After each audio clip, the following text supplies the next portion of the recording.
Hello, I want to do a quick video about the new Can-Am Defender.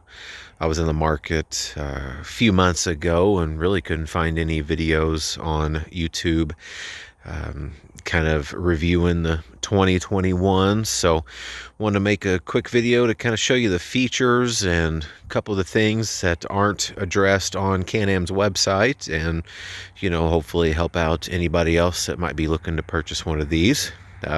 So this is a 2021 Defender XT HD10. It comes with the front bumper and the winch and the roof. I bought the glass flip out windshield. You have completely closed and you have vented like I have it now, or you have it completely open. I also bought the back glass. They do make the polycarbonate, which is, substantially cheaper, but scratches quite a lot, so I went with the glass option on that. The inside here, nothing too fancy. I have your spot for lights, off, regular, and bright, and your winch controls. Cup holder here, cup holder over there. You have a spot for 3 people, and then this folds down also, and you have cup holder. I also got the rear view mirror with mine. I have radio on order that mounts up here. It is on back order right now. I also have doors, the canvas doors that have the zip windows. Those are also on back order. Unfortunately, they do not make them for the 2021s yet, so lead time is up in the air. No one can give me an answer on that. The bed has some spots cut out for 5-gallon buckets here. Also on each side, it has some handles here to tilt it.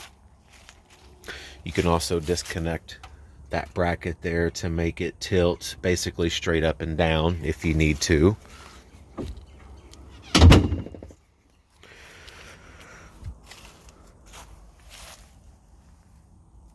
Obviously it has tailgate here, 250-pound capacity with some cup holders and a ruler in case you get a real big fish or whatever.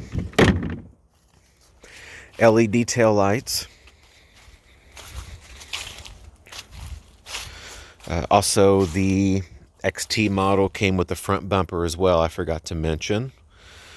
Has the arch 8 arms in the front to give you a couple more inches of clearance.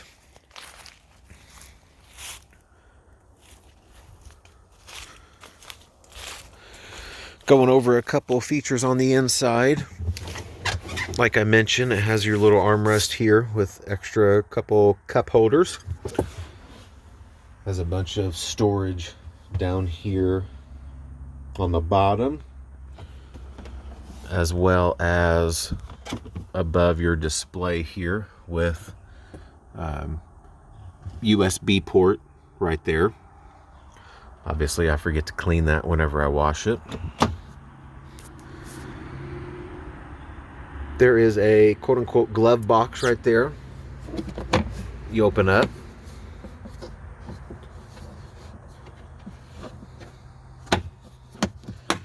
And you can also remove this, which is kind of handy.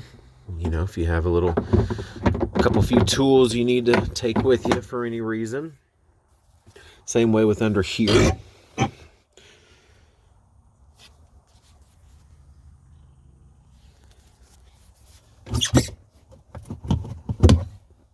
This comes out.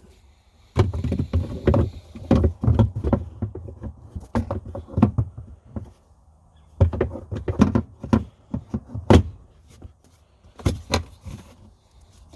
can put your gloves or toe straps or what have you in there.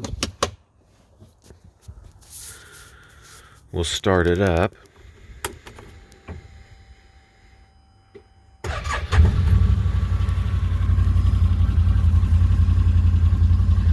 Nothing too fancy on the display. Has your fuel over there on the left and has your temperature there on the right. Tachometer on the bottom, what gear you're in, the time, where you're at as far as, you know, what's locked in, what your drive wheels are. You can change that down here. Change it to speed stat, see what your top speed is and your average speed, engine temperature, battery voltage, settings, which is pretty nice. You can go in here and change your brightness setting on your display, which is handy. I have it all the way down. When you're driving in the dark, it tends to get very, very bright. And then of course back to your tach.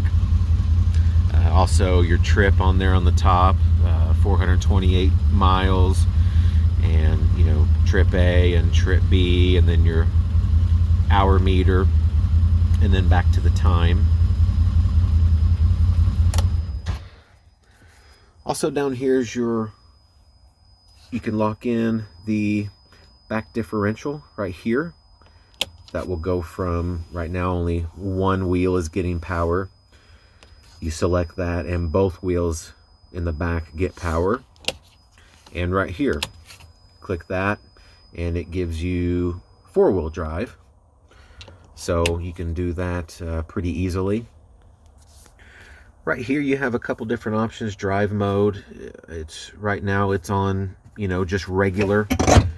If you hit this, it will go into eco mode, which basically kind of dumbs down the motor, gives it a little less torque and horsepower, not as jerky, which is very nice if you're trying to back up and hook up a trailer, or trying to pull into a garage where you're worried about running into the back or what have you. But it just makes it a little smoother ride, but you lose a little power.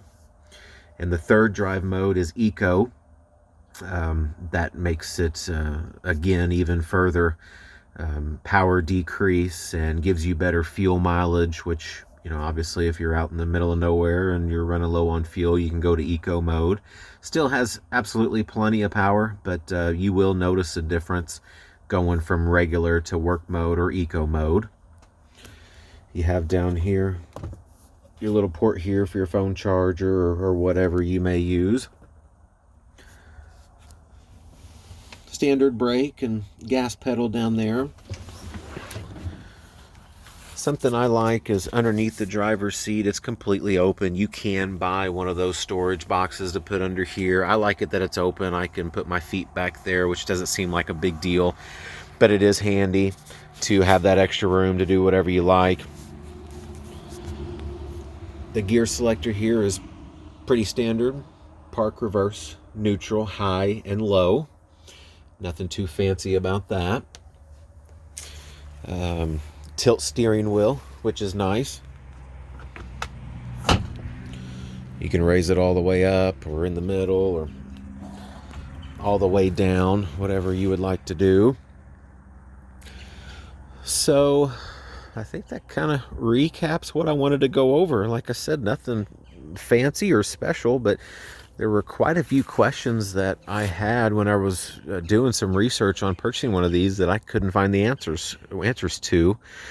You can go on Can-Am's website and download a spec sheet, which will give you the torque and horsepower specs, the bed capacity, which I believe is 1,000 pounds, and your clearance and winch specs, which I believe it's a 3,500 pound winch. And you know, you'll find all that information. Also, well, something I can mention,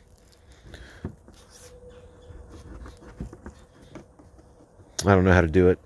You pop that up and it's got your brake reservoir in there and a couple wires that are already ran from that compartment to underneath the dash, which makes it easy if you want to run any switches or run a stereo down there or what have you. They're already ran, which is handy. So you just plug them in under the dash and then plug them in under there under the hood which, you know, eliminates the process of running wires through your firewall and everything, which is handy. So